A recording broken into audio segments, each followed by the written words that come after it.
We came from Italy and we got in the ground. Then we got in line and we came to the right way. That's what needs to be done. If you want to come to this wonderful country, and it's still wonderful, come to this wonderful country, but do it legally, do it lawfully, and don't vilify ICE agents just because they want to keep our community safe. Come watch who these individuals are. And there's hundreds, if not 1,000 of them in Gresham now. They've been dumped into Gresham. Between Gresham and Portland, they're here. And they're committing heinous crimes, like prostituting young girls and young 12. That's in some of these videos too. I had the pleasure of going to sit down and have lunch with 10 of the ICE agents. They're scared for their safety. Every day they're meeting, they're in your groups, by the way. All these little groups that you guys have that are on the other side that are wanting to support the criminals, they're in your groups. They've already infiltrated their groups. They look just like you. They know everything that's planned. They know that they're being hunted. These people are taking up and getting guns now to go up against our law enforcement. What kind of society, like I said, are we going to live in? Do you want more shootouts on your street? Leave these people. Fight for them. Fight for them to stay. Fight for the criminals to stay. Fight for the illegal aliens to stay. And you'll have more and more shootouts on your streets. You'll have more and more coming. If you want to come here legally and lawfully. You come here and seek the American dreams. It's still available to you. My family found it. We follow the law. I break the law. I expect the law to come for me and to enforce the law. That's why I don't break it. If you are minimal here along, you should be reasonably afraid of law. Because if you do something wrong, try to run somebody over with your car, or put together and do this kind of hunt police with batons, frozen water bottles and guns, you should expect to be shot when you try to do that. Yeah, ignorance is not always these two bliss. And shame on the Russian police for not arresting them dozens of years talking. We see him talk. Shame on the groups. Do you see that green thing sticking out of that lane? Just directly under there. That's not who we want to be. I think most of you people think it's fight. Yeah. And nobody will tell you that they're off having community front. Okay, yes. And stuff. But if ICE is going on with the rules of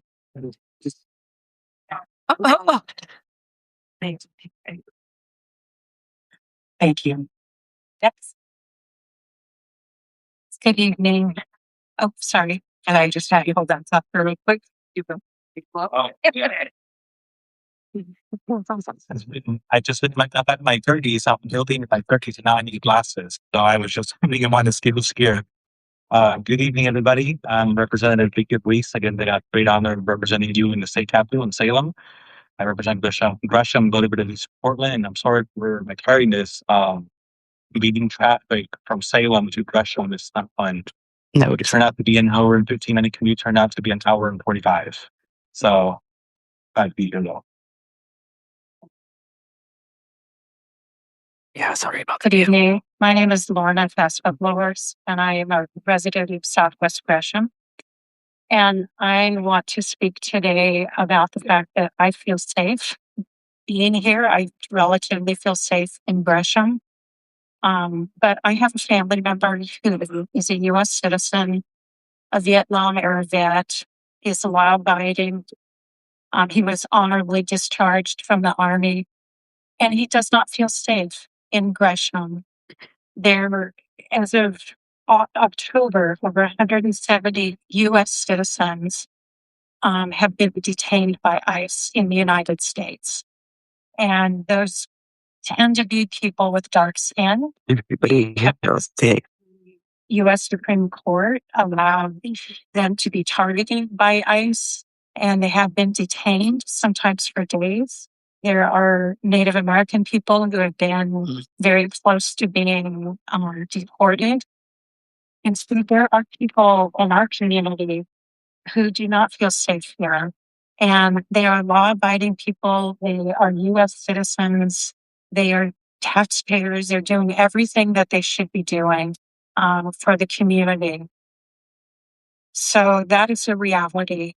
When I was here last week at City Council, I heard the council say we don't have the kind of power to make a change here. This is really something that happens at the federal level. And I was on Saturday, I heard our U.S. Representative Maxine Dexter, who said, we are working, but we also need to hear from you. And so I would ask that the council make a statement publicly in support of all residents of Gresham, regardless of immigration status, who are living here peacefully. If there's people who break the law, we have a police force. They can deal with that. But there are law-abiding U.S. citizens living here who do not feel safe. They feel targeted by ICE.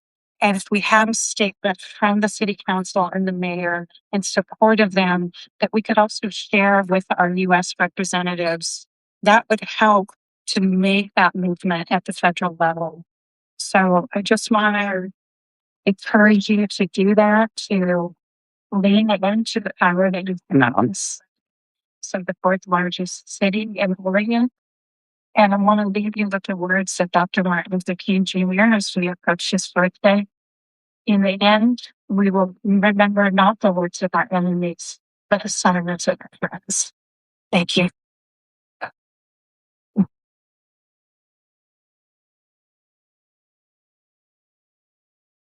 I only want to correct one point, and that is that with the Oregon, and you can correct me if I'm wrong, sanctuary was our police officers are run and they're just not able to deal with painful immigration related, right? So I just wanted to make sure that everybody understood that they were, if I just was international could take care of all that. No, we're not.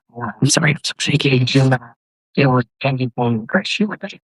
If I understand, it's still deal with the law, but they still can deal with the law that's broken. They don't deal with the immigration status. That's exactly what I just said. Yep. For sure.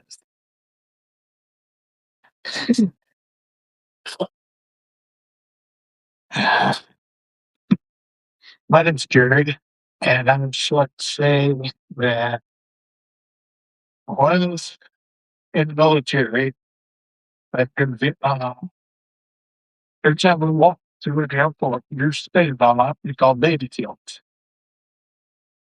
So that we all think was fine. But as we were saying, anybody here has watched that video of the execution of Miss Ned, but see, that was not just a thing. And if you think it is, you need to rewrite it again. Because we are all immigrants in this country. Yep. We stole this country, most of it, Americans. So, if you don't want it, what's good to brag about what you've done?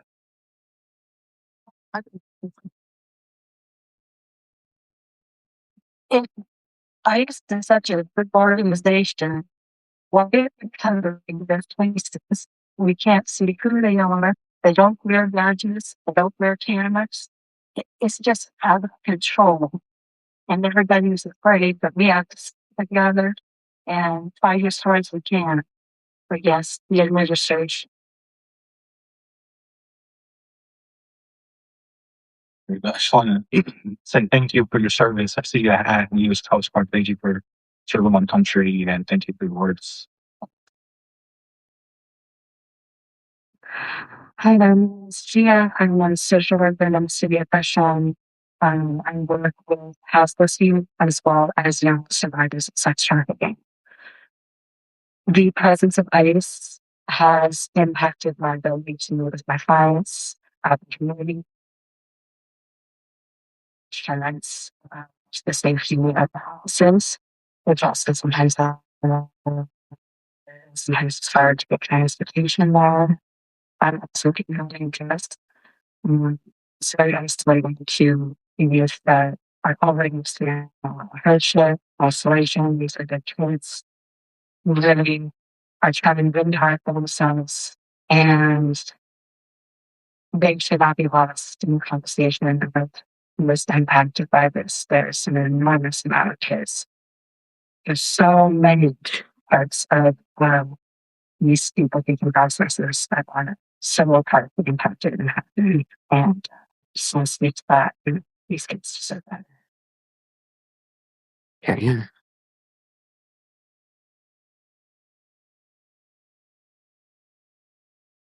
I think it was lucky at work stuff, activity theory. Excuse me, I should be before. So I remember in the United States Navy, and that's where I was good. So I'm going to tell a little bit about the story about my background. We were both hospital learning. She was deployed to both Iraq and Afghanistan. Before he was actually radicalized as a citizen, so he came from Honduras. And he was fortunate enough to come to this country with a green card. And I say fortunate purposefully because we both understand that it's not an opportunity that is financially attainable, neither we had to luxury that he had. My mother-in-law was crossed over and was deported at one point, and she was able to come back to this country. My family, my grandfather used to go to the Valley in the very south of Texas, and he was doing my bedrooms over back in stretching water when that was legal to do so. And my family came from that area. That's how we became citizens of this country. So going around doing props, and it wasn't until my generation that I didn't have to do that. And it was because my father joining the Army that I had all the opportunities that I got.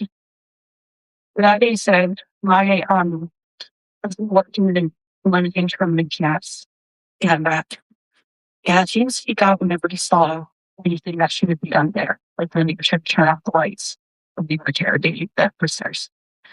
And that was an occasion because it was working in radical because he stopped to go check on the prisoners. And nine and this all grateful on him even though he worked in medical. And that was the time when that person, one of the prisoners tried to kill him. They made up a whole makeshift device. So that element, he relied on his self-defense training instead of because he said we've been encouraged to pull out his firearm and really hit two of them. He could easily, snatch his first look at him. He's very strong, but he didn't. And when he heard about the incident that happened with Minnesota, it was really upsetting for him because we recalled back to his own training how that wasn't proper protocol. And he literally was within an inch of hitting that. He was, it was pretty dangerous what happened with him. And he was able to rely on less lethal force training. So it's just really disheartening. And I can emphasize people not feeling safe because I don't feel safe. He carries his, even though he's a citizen, he carries his passport in him. His work. That's him. He gets the role of Spanish accent, understand. So even though he served his country for 10 years, and altogether served the federal government for 25 years, he was not safe. And it's really disheartening to know that somebody who gave so much even before he was a citizen has to go to work with staging fortitude, his naturalization certificate, and his U.S. passport, nobody feels safe.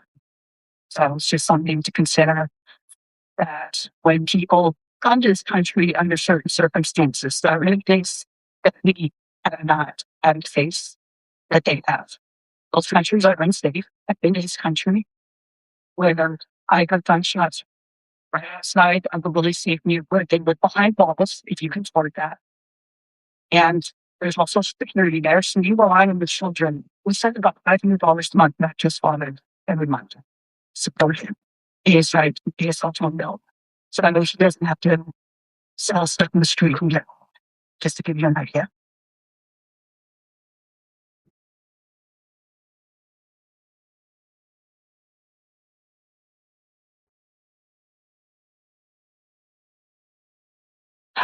My name is Casa, and I'm a service provider here at Gresham. I'm the director of the program that supports sex trafficked youth and works in prevention and coordination with against violence. Last year, our program to has served over 637 young people that were trafficked in this area. So when I tell you that I understand that criminals do really horrible things. I can give you 638 stories because I'm including my own as a sex trafficking survivor. And I'm going to stand here today and say that I will watch any video of anyone causing harm and still be here letting everyone know that community deserves better than ICE being the judge, the jury, and the executioners. Period. I'm grateful to be here in Gresham. I'm grateful to serve Gresham. I serve Gresham every day. And I served Gresham in a house that was 10 blocks away from Mill Street when the shooting happened. I see young people who are survivors of trafficking who are impacted by gang violence. Young rising stars in Gresham that call our hotline or reach out to emergency shelter because they do not feel safe going to school. We see young people impacted and coerced by traffickers in domestic and sexual violence situations and abusive homes because they do not feel safe to ask for help. The community that we are here to build is a safer community. Gresham, we believe that our rising stars and our young people are the future. That we have to ask our city leadership to do the same thing that I ask every single one of my youth to do, which is meet the pathway. I am not asking you to do anything that I don't do. And I believe that you have the capacity and the power to do it. Thank you.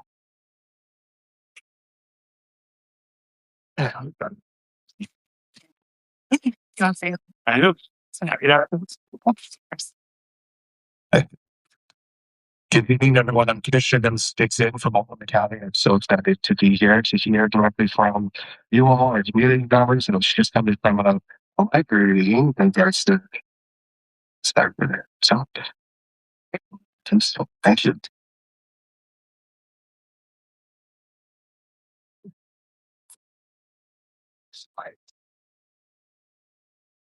I want to thank the city council members who put this town hall together for inviting us here and giving us a chance to have this conversation as a community. Sir, I think so far you've been the one dissenting voice regarding the issue of the emergency declaration. And I want to thank you for coming out too. I have a different perspective and I want to address a couple of things that you said, but I really do think it's critically important that they have this conversation here as a community. I know in previous meetings, the council has talked about this being a federal issue.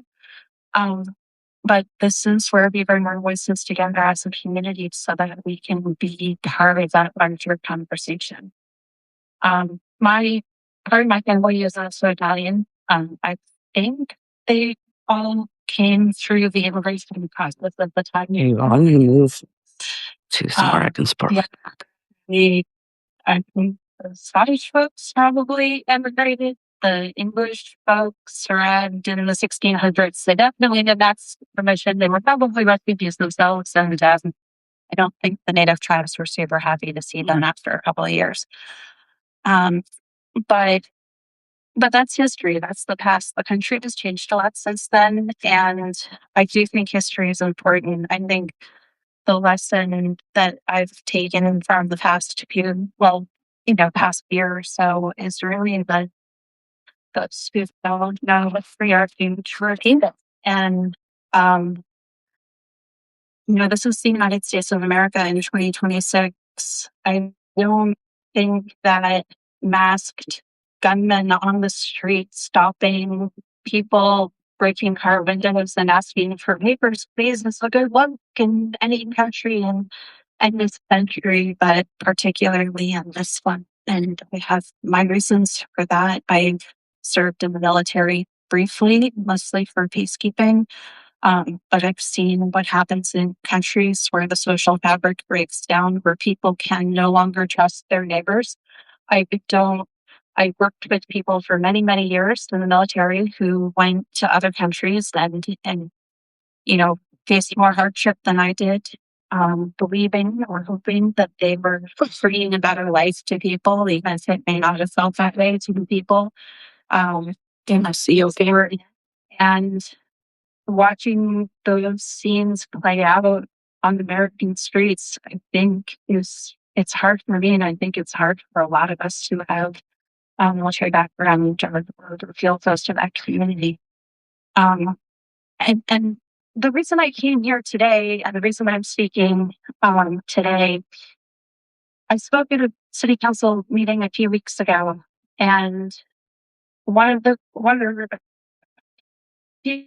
members said they did to do an emergency declaration and that was going to be too close to the be gesture. And I agree with them. I don't want to be done. I don't want a toothless declaration only covers some of the bad people. I do think that there's a real risk of that coming across this kind of. But there were also council members who talked about being afraid that an act resolution, even if they thought it was warranted, could be treated punitively, that could be punished by losing access to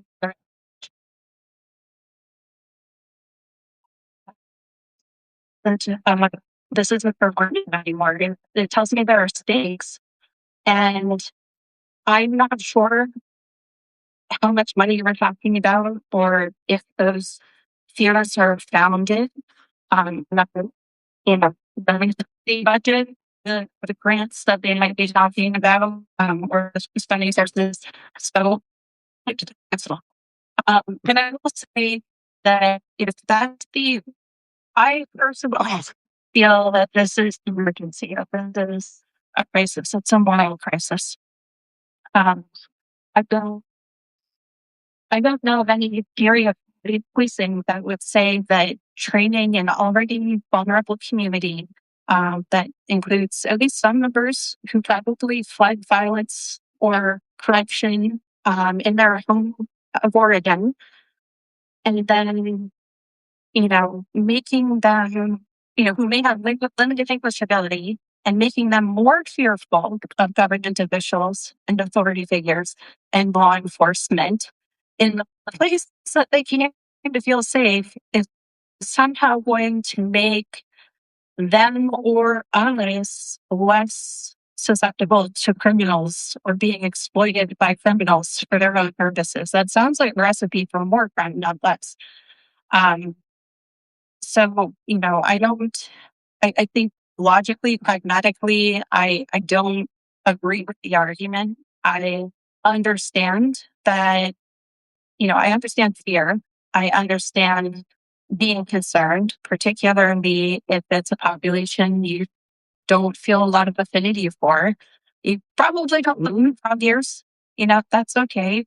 These are a choice. These make me feel safer. These say I come in peace. Can I keep that to wrap it up? Yeah, over 5 things. Not from another planet. I'm here from Gresham too. And but this is an emotional issue. I think a lot of people are afraid right now. And I think the responsible thing for all of us to do is to continue talking about it. But on the issue of, what the city council should do, I'm very much on the side now that we need to do something. And I think a statement of emergency is appropriate because I do think that this is a crisis. This is a moral crisis, and this is a test of whether or not we have the courage of our convictions. And if it really does come down to money, then I'd like to see the math because, if I think choose is for sale, I want to know what the going rate is. I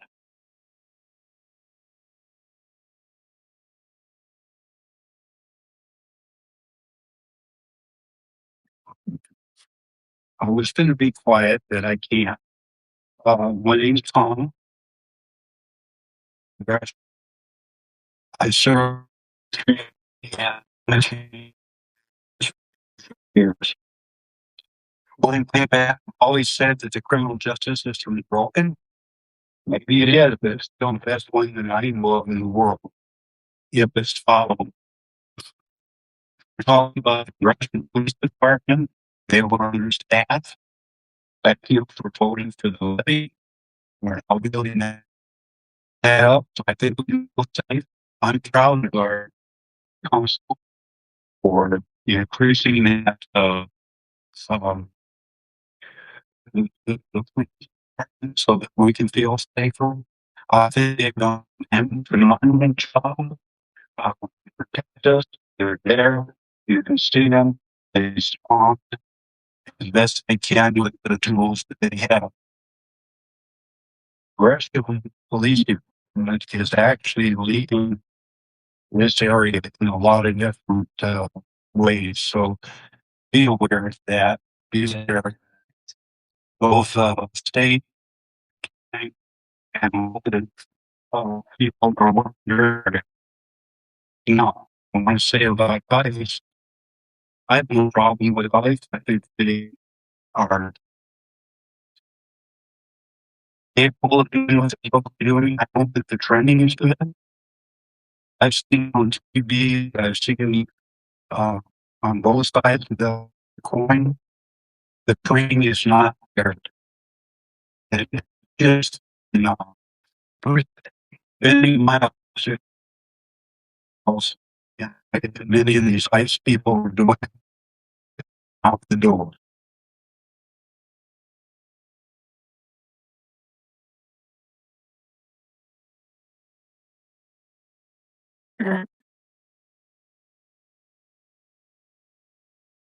Thank you. Actually,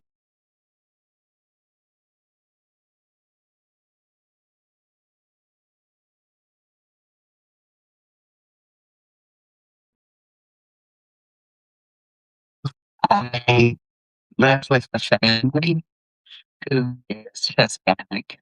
We have 3 children that are U.S. born citizens.